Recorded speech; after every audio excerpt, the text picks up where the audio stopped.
আপোনালোকে চাই আছে এডুকেটৰ প্লাছ। আজিৰ ভিডিঅ'টোৰ জৰিয়তে DWৰ ফালৰ পৰা যিটো 4500 পোষ্টৰ এগেইনষ্টত ভেকেঞ্চি তালিকা পাব্লিছ হ'লে আৰু ইতিমধ্যে এক্টিভেট হৈ গৈছে এপ্লিকেশ্যনৰ যিটো লিংক। তো সেই সন্দৰ্ভত এইটো ভিডিঅ'ত আলোচনা কৰিম। লগতে যিটো ভেকেঞ্চি তালিকাত সেই ভেকেঞ্চি তালিকাৰ ওপৰত কিছু এনালাইচিছ কৰিম। কোনটো জিলাত কেনেকুৱা ধৰণৰ ভেকেঞ্চি হ'ব, হায়েষ্ট কোনখন জিলাত ট্ৰাফিকৰ সম্ভাৱনা আছে আৰু কোনবোৰ জিলাত কেনেকুৱা ধৰণে পোষ্ট কেটেগৰী দিছে সেই বিষয়ে কিছু কথা আলোচনা কৰিম। প্ৰথমৰ পৰা শেষলৈ ভিডিঅ'টো চাই যাব। চেনেলটোত নতুনকৈ আহিলে নিশ্চয় ছাবস্ক্ৰাইব কৰি আহিব, কাষত থকা বেল আইকনটোৰ অপশ্যন থাকেতো, কাৰণ শিক্ষামূলক চাকৰি সম্বন্ধীয় বিভিন্ন বাবদবিলাক এই চেনেলৰ জৰিয়তে আপোনালোকৰ মাজলৈ তুলি ধৰাৰ চেষ্টা কৰা হয়। তো আহক আজিৰ মূল বিষয়টোলৈ। তো বন্ধুসকল, আপোনালোকে DW ৱেবছাইটত গ'লে দেখা পাব apply for the post of regular teacher LP UP school under DW Assam against advertisement 8/1/2025। 8 জানুৱাৰীৰ দিনা পাব্লিছ হোৱা যিটো এডভাৰ্টাইজমেণ্ট সেইটোৰ এগেইনষ্টত এপ্লিকেশ্যন কৰাৰ বাবে লিংক অলৰেডি এক্টিভেট হৈছে। ইয়াতে ক্লিক কৰিলে আপোনালোকে লিংকৰ মাজলৈ যাব। তো ইয়াতে চাব স্পষ্টকৈ উল্লেখ কৰি দিয়া হৈছে যে অনলাইন ৰেজিষ্ট্ৰেশ্যন ষ্টাৰ্ট হ'ব 8/3/2025 8 PM পৰা অলৰেডি ষ্টাৰ্ট হৈছে আৰু অনলাইন ৰেজিষ্ট্ৰেশ্যন ইণ্ট হ'ব 8/4/2025 8 PM লৈকে চলিব। তো আমি যদি আপোনালোকে নতুনকৈ যদি এপ্লিকেশ্যন কৰিব বিচাৰে তেনেহ'লে ইয়াতে যিটো আপোনালোকে পাব দুটাকৈ অপশ্যন পাব, apply for lower primary, apply for upper primary. যিকোনো এটাত ক্লিক কৰিলে আপোনাৰ যিটো এপ্লিকেশ্যন লোৱাৰ প্ৰাইমেৰীত কৰে নে আপাৰ প্ৰাইমেৰীত কৰে তো সেইটো আপোনালোকে কৰিব পাৰিব। লগতে আপোনালোকৰ এপ্লিকেশ্যন কৰিব গ'লে আপোনালোকে সন্মুখত কিছু কথা জানিব পাৰিব, যেনেকুৱা আপোনাৰ যদি কিবা গ্ৰিভেঞ্চ বা কিবা জানিবলগীয়া হেল্পলাইনৰ প্ৰয়োজন আছে তেনেহ'লে হেল্পৰ কাৰণে ইয়াতে দুটাকৈ নম্বৰ দিয়া হৈছে।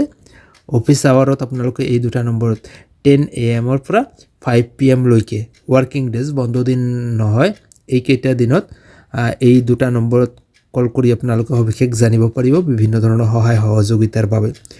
তো বন্ধুসকল, এইখিনিৰ জৰিয়তে আপোনালোকক জনালোঁ যে ইয়াতে যদি আপোনালোকে এপ্লিকেশ্যন কৰে নিউ ৰেজিষ্ট্ৰেশ্যন ইয়াত ক্লিক কৰি আপোনালোকে নিউ ৰেজিষ্ট্ৰেশ্যন কৰিব লাগিব।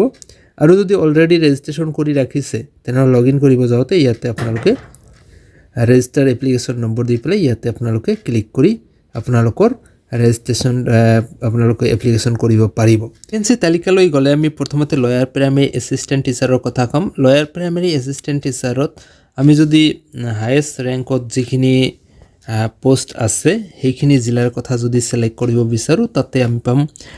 প্ৰথমতে চাব আপোনালোকে ডিব্ৰুগড় জিলা। ডিব্ৰুগড় জিলাত আপোনালোকে দেখা পাব ডিব্ৰুগড় জিলাত 85 আছে আনৰিজাৰ্ভৰ কাৰণে, আৰু প্ৰতিটো কেটেগৰীতে পোষ্টৰ সংখ্যা মোটামুটি দিছে আৰু টোটালত গৈ 149 পোষ্ট আছে ডিব্ৰুগড় জিলাত। এইটো মানে হায়েষ্ট পোষ্ট থকা জিলাৰ ভিতৰত পৰে।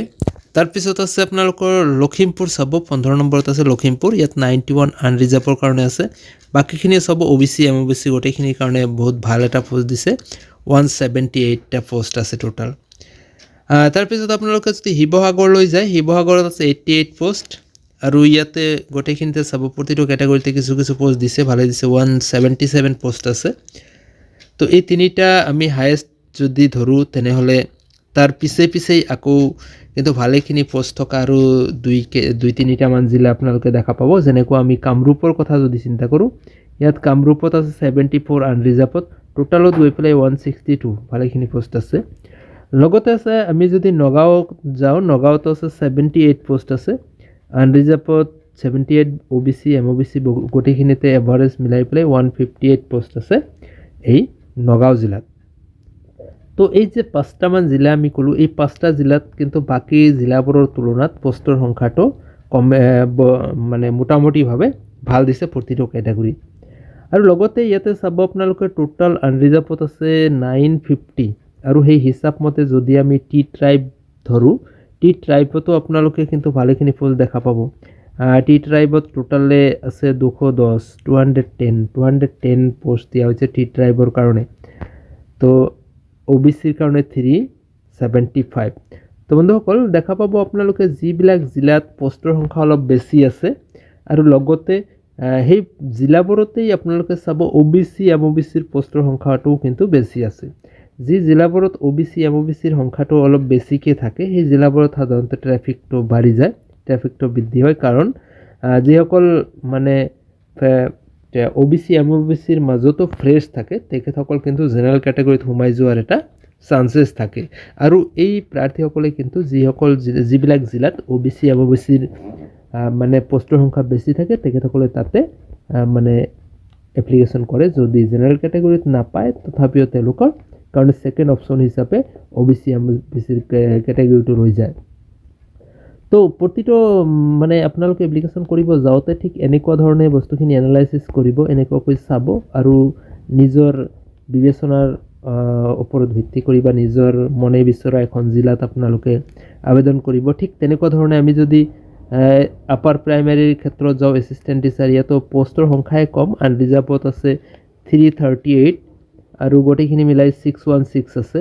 তো এইখিনি আপোনালোকে চাব বিভিন্ন ক্যাটাগৰীত ভাগ কৰা আছে ইয়াতো টি ট্ৰাইবত 35টা পোষ্ট আছে মোটামুটি ভালে সংখ্যক এটা পোষ্ট আছে তো এনেকুৱা ধৰণে আপোনালোকে চাই পেলাই আপোনালোকৰ মানে এপ্লিকেশ্যনটো কৰিব তো বন্ধুসকল নেক্সট ভিডিঅ'ত আমি আৰু ডিটেইলছত আলোচনা কৰিম আজিৰ ভিডিঅ'টো যদি ভাল পায় নিশ্চয় লাইক কৰিব যিমান পাৰে বন্ধু বান্ধৱীলৈ শ্বেয়াৰ কৰিব আপোনাৰ মতামতটো কমেন্ট সেকশ্যনত কমেন্ট কৰি জনাবলৈ নাপাহৰিব